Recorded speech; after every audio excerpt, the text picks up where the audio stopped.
सो अब यहाँ हमारा पॉइंट क्या हो सकता है देखते हैं।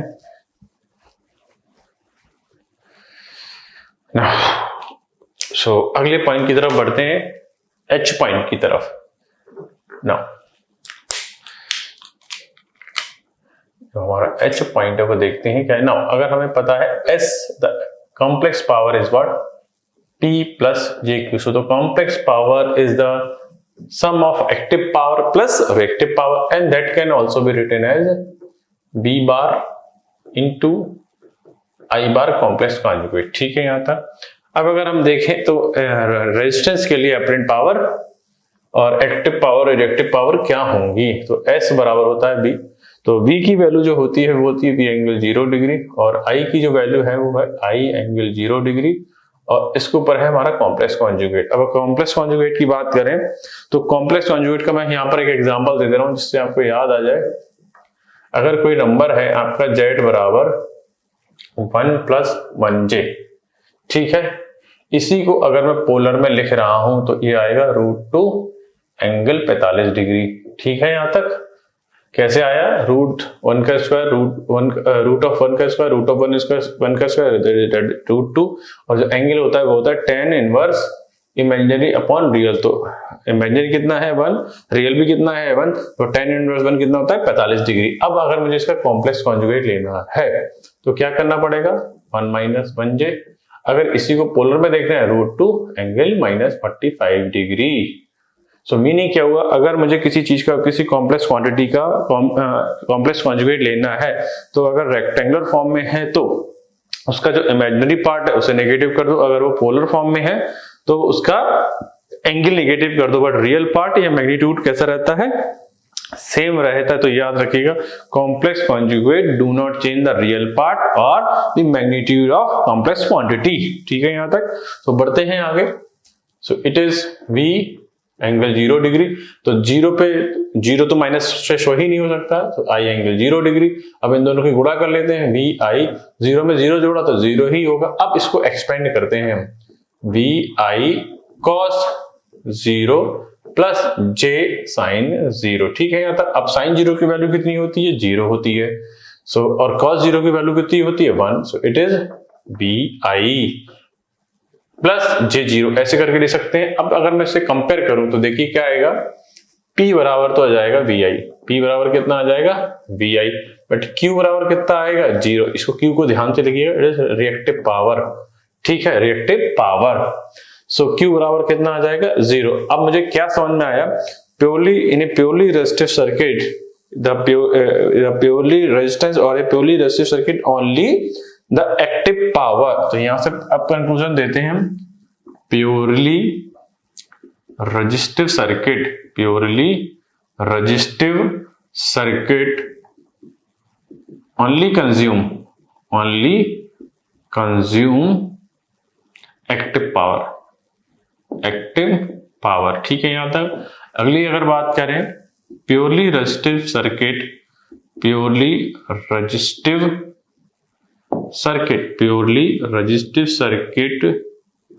do not have reactive power, क्योंकि रिएक्टिव पावर की वैल्यू कितनी है 0 है। ठीक है, और क्या हो सकता है अगर देखते हैं, for a purely resistive circuit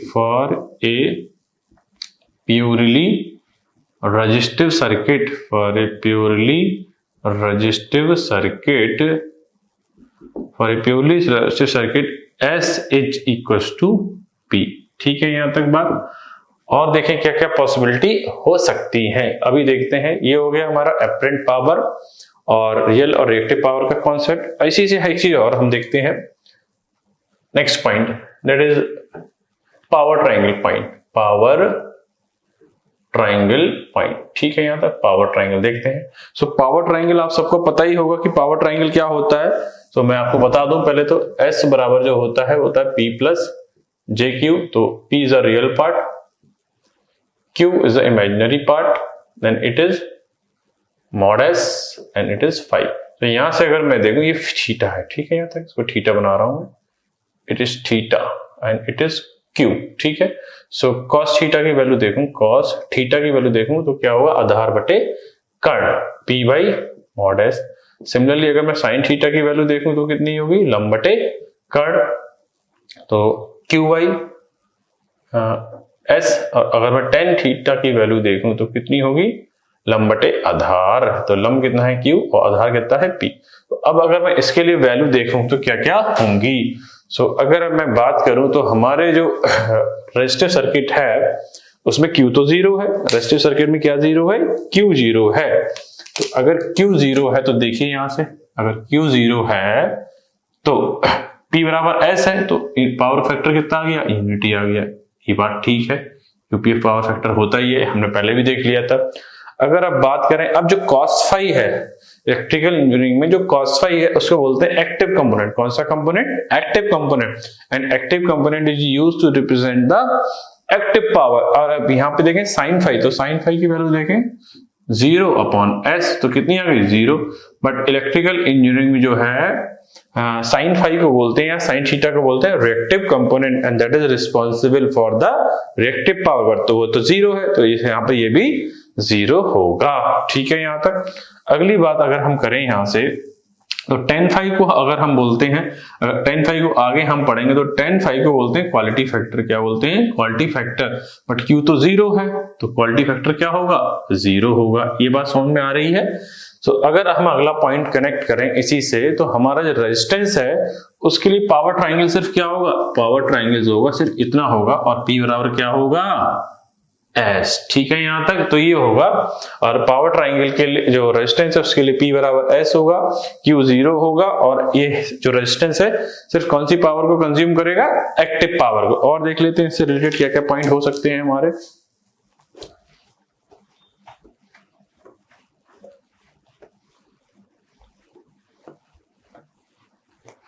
तो अगला अगर हम पॉइंट देखें, अब अगर आपको कुछ और थोड़ा सा मैं कनेक्ट करने की कोशिश करूं, ऐसे एलिमेंट जो एनर्जी को स्टोर करते हैं, ऐसे एलिमेंट जो एनर्जी को क्या करते हैं, स्टोर करते हैं, they are responsible for the transient. The element which can store the energy that are responsible for the transient. Now in case of resistive circuit there is no energy stored because Q is 0।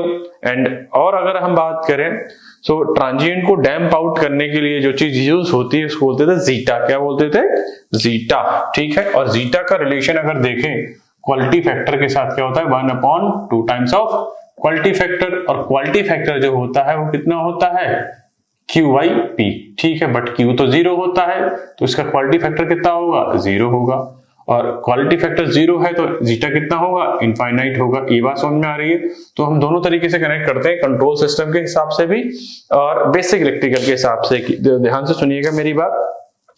The element which have initial condition, initial current or voltage, or the element which can store the energy are responsible for the transient। So resistance पे तो जो है reactive power और energy stored कितनी है, 0। तो जो resistance है, resistance is not responsible for the transient। Clear है। या कह सकते हैं in purely resistive circuit there is no transient. दूसरी तरीके से देखें, ऐसे सर्किट जिनका जीटा 0 होगा, ऐसे सर्किट इनका जीटा 0 होगा, उनमें क्या होंगी, ट्रांजिएंट होंगी। क्योंकि जीटा 0 होने के लिए क्वालिटी फैक्टर कितना होना चाहिए, infinite.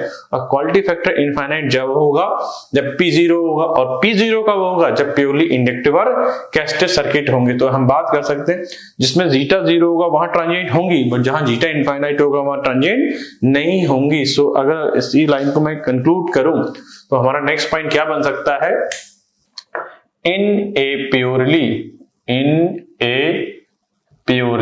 resistive circuit,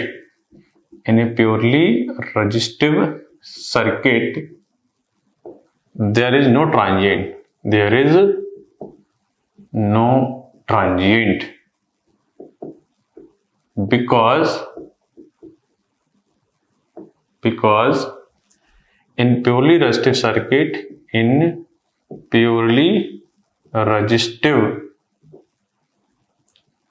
resistive circuit, because in a purely resistive circuit energy stored is 0। Energy stored is 0, ठीक है। या कह सकते हैं इसका जीटा कितना है, इनफाइनाइट है, because zeta is a damping controlling element. और देखते हैं क्या क्या हो सकता है इससे रिलेटेड पॉइंट। रेजिस्टेंस से रिलेटेड पॉइंट हम जितने हो सकते हैं वो मैक्सिमम देखेंगे, जिससे कि हमारा कोई क्वेश्चन जो है छूटे ना, ठीक है। यहां तक तो बढ़ते हैं नेक्स्ट पॉइंट की तरफ। तो ये बात तो क्लियर हो गई होगी कि प्योरली रेजिस्टिव सर्किट जो है इसमें कोई ट्रांजिएंट नहीं होती है, क्योंकि रेजिस्टेंस में जो एनर्जी स्टोर्ड है वो 0 है, या जीटा कितना है, इनफाइनाइट है, या क्वालिटी फैक्टर 0 है। ये सारी बातें एक ही हैं। अब अगर अगली बात हम देखें, सो एसी रिप्रेजेंटेशन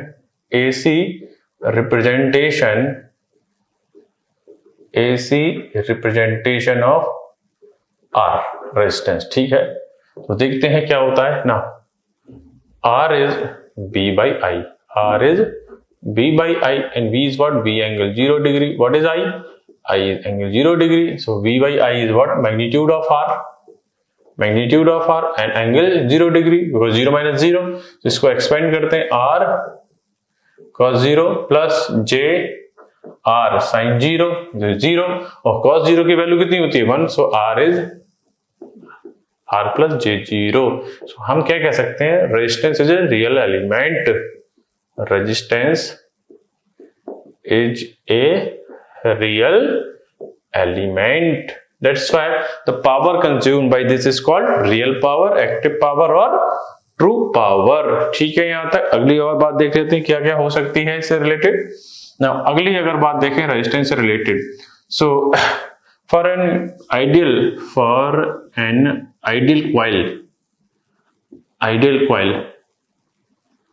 अगर आइडियल कॉइल की बात देखें तो उसका जो R होता है वो कितना होता है, 0. अगर हम इसी की बात करें for an practical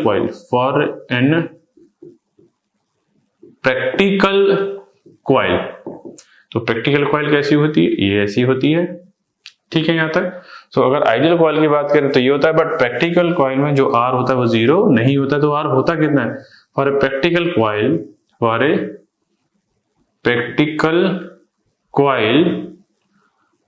R is small but finite, ठीक है। यहां तक बात समझ में आ गई। अब मैं क्या बताना चाह रहा हूं वो सुनिएगा। Now for an ideal coil resistance is 0, so resistance is 0, then in P is 0, ठीक है। so in inductor we have only Q, clear है, but so in ideal inductor is only storing element, it is not the power consuming element. So ideally the inductor is a energy storing element, but due to the presence of this small r, it consumes P. That's why your inductor is called passive element, क्योंकि जब हमने DC circuit analysis पढ़ी थी तो वहां पर हमने inductor को किसमें रखा था, पैसिव एलिमेंट में। एक चीज और देख लेते हैं रेजिस्टेंस के बारे में क्या हो सकती है। अगर हम देखें रेजिस्टेंस जो है इन जनरल, जो रेजिस्टेंस का ग्राफ है यहां पे देख लेते हैं कि रेजिस्टेंस जो है, resistance is in general resistance is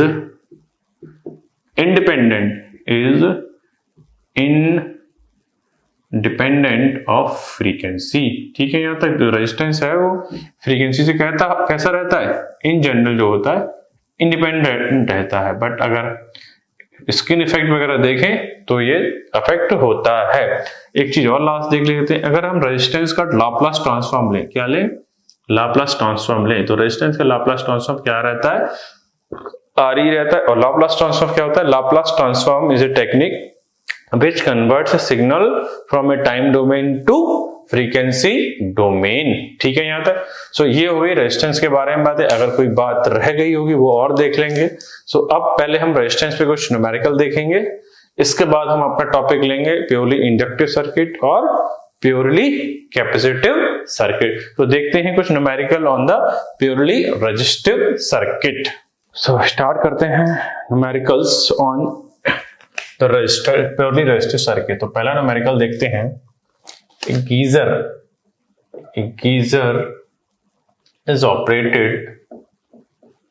is operated from a geyser is operated from 230 volt, 50 hertz, 230 volt 50 hertz, sorry 50 cycle per second लिखा हुआ है, cycle per second means full stop. The frequency of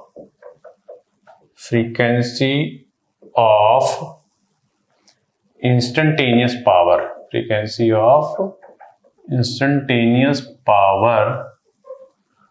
consumed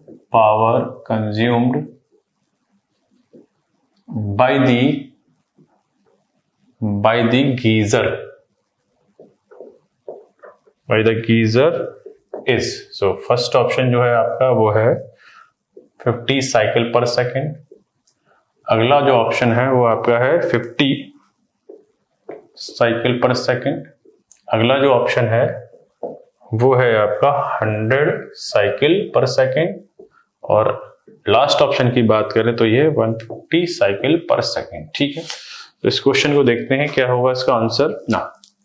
A geyser is operated from 230 volt 50 hertz 50 cycle per second means the frequency of the instantaneous power consumed by the geyser is, now your geyser can be taken as, if your geyser may be taken as, geyser may be your purely R, purely L and purely C, whatever you take. So instantaneous power, the instantaneous power for the resistive case we have seen, that is Vrms,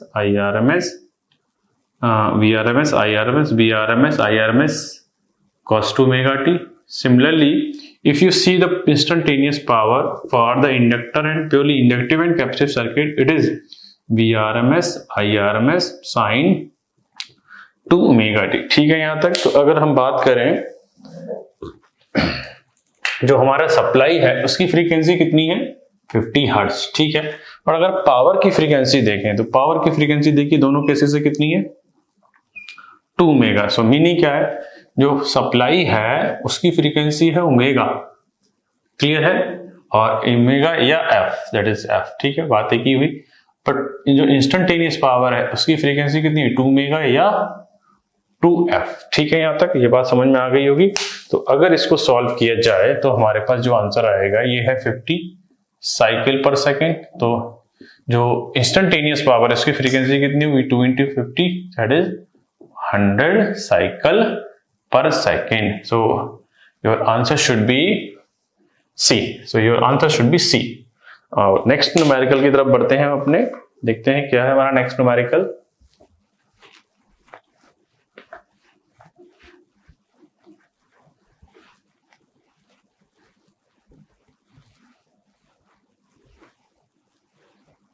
next numerical जो है हमारा in the circuit shown in figure.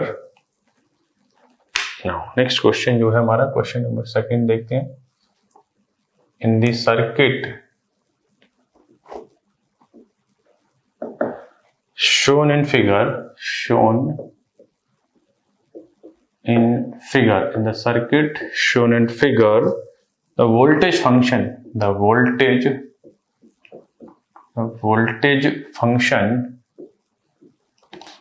the voltage function is Vt, is V of t, that is equals to 150 sin omega t, ठीक है यहां तक।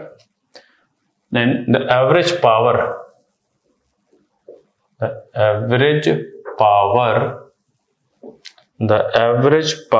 in the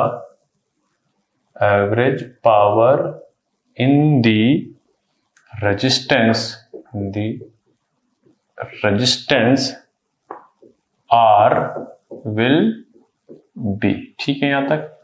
सो हमारे option जो है वो है 300 वाट, अगला जो है वो है 450 वाट, सी ऑप्शन जो है वो है हमारा 750 वाट, अगला जो ऑप्शन है वो है 700 वाट, ठीक है यहां तक। तो देखते, अच्छा डायग्राम और है हमारा, वो भी देख लेते हैं क्या होगा। सो डायग्राम देखते हैं अपना B of t, then it is और R की वैल्यू कितनी है 25 ओम। ठीक है यहाँ तक। सो सॉल्व करते हैं अपना न्यूमेरिकल, इसका आंसर क्या होगा। सो अगर हम बात करें VT जो है आपका वो दे रखा है 150 साइन ओमेगा टी। ठीक है, तो अगर मैं IT की बात करूं तो IT की जो वैल्यू होगी वो कितनी होगी VT divide by R। Okay, so it is 150 sign omega T divide by R and R is how much, R is your 25। ठीक है यहाँ तक। सो 25 4 जा 106, so it is 6 sine omega T.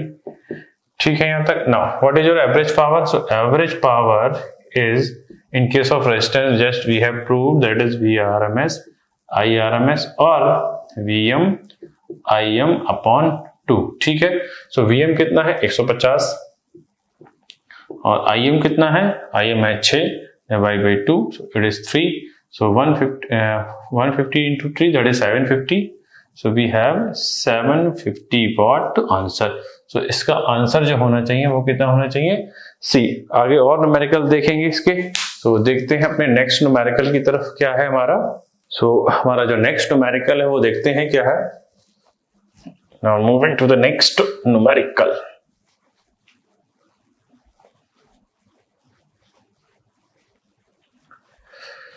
So हमारा जो नेक्स्ट न्यूमेरिकल है a water boiler.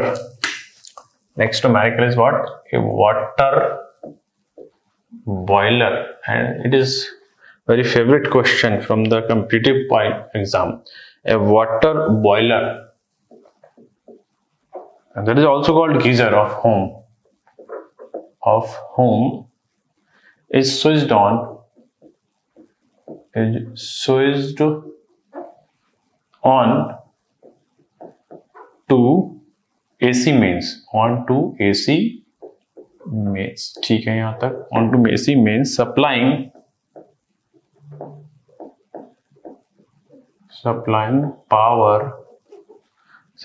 power at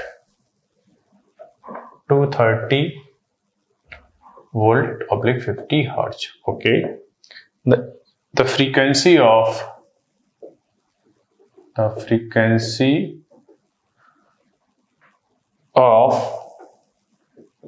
instantaneous power, the frequency of instantaneous power consumed by the boiler is। तो देखते हैं हमारे क्या ऑप्शन है। It is 0 hertz, then we have next option 50 hertz, let's next option 100 hertz, and last option is 150 hertz। So this is your last option. Now at a water boiler of home is switched on to AC main supplying power at 230-50 volt. The frequency of the instantaneous power consumed by the boiler is। Now if you remember the last question, so PT, now the instantaneous power is VRMS IRMS minus VRMS IRMS cos 2 omega t।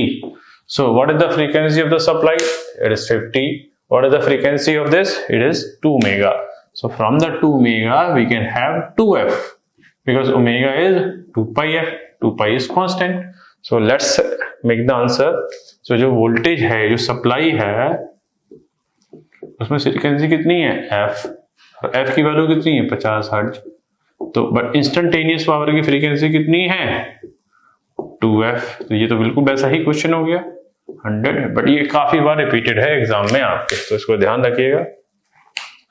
It is C। ठीक है यहाँ तक। अब हमने यहाँ तक जो है रेजिस्टिव सर्किट पढ़ लिए है। अब रेजिस्टिव सर्किट के आगे हम लोग को देखना है इंडक्टिव सर्किट। तो अगर मैं रेजिस्टेंस को कंक्लूड करूं तो for a purely resistive circuit the voltage and current are in phase. When voltage and current are in phase they have the unity power factor, and when the voltage and current are in phase they have the only active power, that means resistance is only consuming the active power and the reactive power is 0, and the average power consumed by the resistance is Vrms, Irms. Okay, then we will have the power factor is unity and the quality factor is it is 0, reactive power 0. The damping ratio, that is zeta, is infinite. So in a purely resistive circuit we don't have any type of transient, and we also see the power triangle and resistance is independent of frequency, the Laplace transform, everything we have seen about the resistance. Now अब हम पढ़ेंगे अपना जो next topic है हमारा purely inductive circuit, और purely inductive circuit के आगे जो है हमारा प्योरली कैपेसिटिव सर्किट, और इन तीनों को कवर करने के बाद जो है इन तीनों का कंपैरिजन देखेंगे, इन तीनों एलिमेंट है कैसे बिहेव करते हैं। तो अब अपना नेक्स्ट टॉपिक जो है हम स्टार्ट करते हैं, प्योरली इंडक्टिव सर्किट।